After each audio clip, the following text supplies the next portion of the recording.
I'm Dr. Jamil Khan. In this video, we will review the sideline assessment and management of a concussed athlete. A concussion is a disturbance in brain function due to a direct or indirect force to the head. There are no hemorrhagic or overt structural brain changes. Concussion remains a clinical diagnosis. There are simple sideline assessment tools and more sophisticated computer-based tools that can help diagnose a concussion.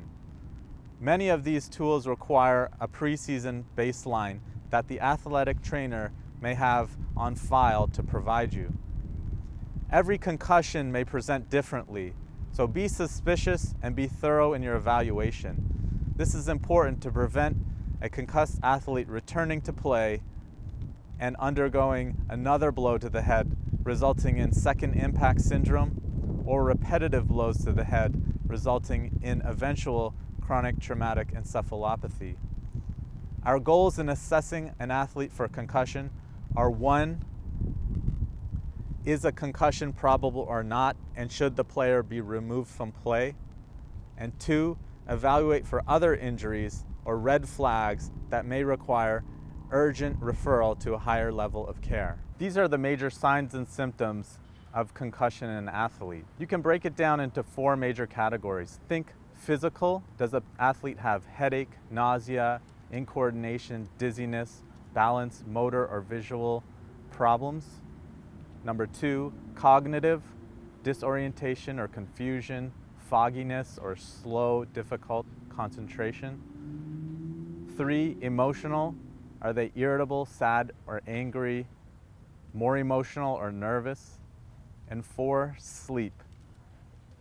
Are they drowsy, fatigued? Is there loss of consciousness, convulsions, or seizure? Remember, when there are concomitant facial injuries such as a broken nose, be highly suspicious for a concussion.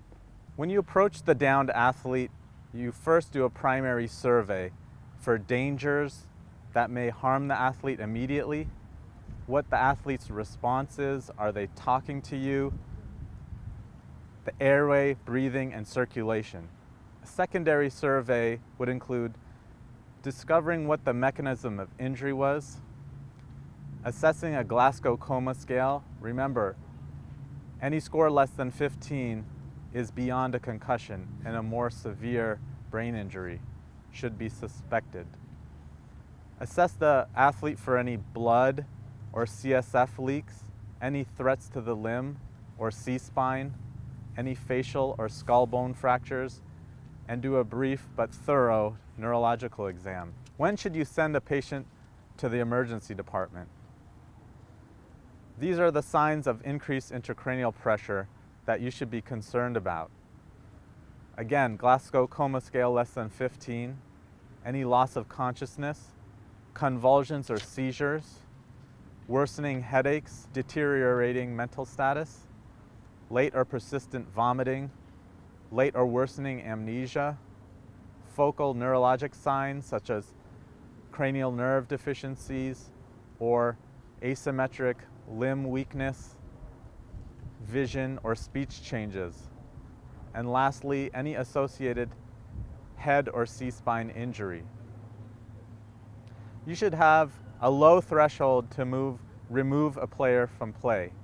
Remember, when in doubt, sit them out. The athlete that is removed for a suspected concussion cannot return on the same day. When can you feel confident to return an athlete to play? First, they have to have no signs or symptoms of concussion. They pass your evaluation. They're asymptomatic with an exercise challenge, and you are 100% confident in your assessment. Next, we will get into how to perform the physical exam on the sidelines. The first section would be a mental status evaluation. Use the CDC cognitive assessment. You can have this card on you on the sidelines. It assesses orientation, anterograde amnesia, retrograde amnesia, concentration, and wordless memory. Another quick evaluation on the sideline that's been validated is the Maddox score. It's 5 questions, which include: what venue are we at today? Which half is it now? Who scored last in this match? And what team did you play last week or last game? And lastly, did your team win the last game? The eye exam, or vestibulo-oculomotor exam, is crucial in the assessment of the concussed athlete because the eyes don't lie. The H test can be performed to evaluate extraocular range of motion, smooth pursuits, pupillary reaction, accommodation.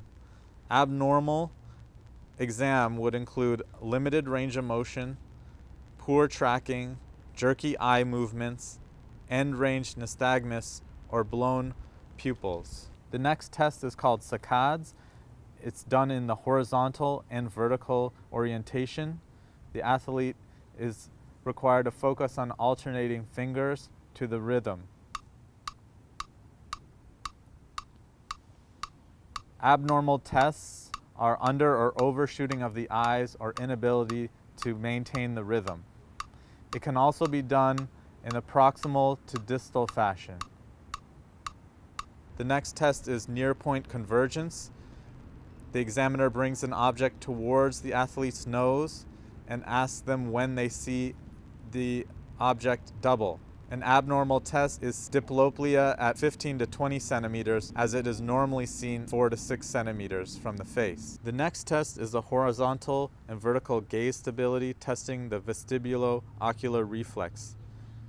The examiner holds up an object, the athlete fixates his eyes on the object and turns his head side to side or up and down. Abnormalities of the test include nystagmus, worsening symptoms, or hang time of the eyes. The next test is the visual motor or motion sensitivity. The athlete outstretches his arm and puts up his thumb. His eyes remain fixed on the thumb. He rotates side to side. An abnormal test would be inability to perform the test without symptoms or loss of balance. The next test is the dynamic visual acuity test. It's usually done in the locker room and requires a baseline. It requires a Snellen eye chart. The athlete is seated 10 to 15 feet away and they are asked to read the lowest line in a static position. The examiner then rotates the head at 2 hertz with small amplitude, and the athlete's asked to reread the lowest line possible. The test is positive for concussion when the athlete reads 2 lines or more higher on the Snellen chart than they had read in the static test. Next, we'll be testing the balance of the athlete. This is best done with a modified balance error scoring system, also known as a modified BESS. Usually requires a baseline testing at the beginning of the year. It's best done with the athlete's footwear removed. They are tested in 3 positions. First, in a double leg stance with feet side by side. Next, in a single leg stance on their non-dominant foot. And last, in a tandem stance with their non-dominant foot in the back.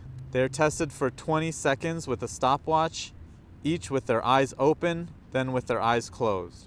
They are assessed for errors which equate to movements out of position. These include their hands lifted off their hips, their eyes opening, a step, stumble, or fall, moving their hip into greater than 30 degrees of abduction, lifting their forefoot or heel, and remaining out of test position for greater than 5 seconds. Balance can also be assessed through the timed tandem gait. The athlete takes 10 steps in a tandem fashion along a 3-meter line. They turn and return. This test is also better done with the footwear removed. 4 trials are completed and the best time is recorded. It should be less than 14 seconds. The athlete fails if they step off of the line, if there's a separation between their feet, if they touch or grab an object or examiner. The next is assessing coordination. This can be done with standard cerebellar testing such as the fingers to nose test. The athlete is seated. He must fully extend his elbow and perform 5 repetitions in under 4 seconds. Next, we will discuss other reaction-based tests. These include the King-Devick test, It's a commercially available test that's been validated, and it takes less than 2 minutes to administer. The athlete is asked to read single-digit numbers from left to right, which become progressively more difficult due to line removal and arrangement within the card. The time to completion and errors are recorded. Symptoms and greater than 3 seconds over their baseline is equal to a concussion. Another assessment is the drop stick test. It's been validated at the college level, and studies are ongoing in younger athletes. It requires baseline testing and also requires a measurement stick with a weight on the end, as seen depicted. The dominant forearm rests on a table, and the stick is randomly dropped after a 2 to 8 second pause. 8 trials are done and recorded for the drop distance before it is caught. A concussed player has slower reaction and therefore a greater distance on the stick. A third test is called the Stroop test. In this test, the athlete is asked to read several words. Athletes may be asked to read a list of words naming the color of ink that they are written in and not the actual word itself. This becomes difficult because the words are words of colors. Before leaving the field, the athlete should be monitored for some time, at least 2 to 4 hours, for any deterioration. A more thorough evaluation, such as the Sport Concussion Assessment Tool Edition 3, or SCAT-3, or the Child SCAT-3 for those under age 12, can be done if time allows. Provide a concussion handout to either the parent or guardian or roommate, and advise on what an emergency symptom may be. The player should not drive, and arrange for a follow-up visit in the clinic in the next 24 to 36 hours. The athlete will be followed up in clinic, which is beyond the scope of this video. However, briefly, they may have an entire SCAT-3 exam performed. Click the link in order to review how the SCAT-3 exam is done. Treatment for concussion involves physical rest. Again, they should limit their heart rate elevation. Cognitive rest, limit their concentration effort. Sleep is essential. Proper nutrition, avoidance of alcohol or non-prescription drugs. They should not drive until medically cleared, and they should not do anything that worsens their symptoms. It is the job of the follow-up physician to determine when the player can return to academics through a return to learn protocol, and when they can return to athletics through a return to play protocol. So in summary, remember, be suspicious of a concussion. Have a low threshold to remove the player from play. When in doubt, sit them out, and they cannot return on the same day. Know the signs and symptoms. Think physical, cognitive, emotional, and sleep. Review your exam and sideline tools to help you diagnose concussion. Remember, the eyes don't lie. Lastly, the initial treatment for concussion is physical and cognitive rest.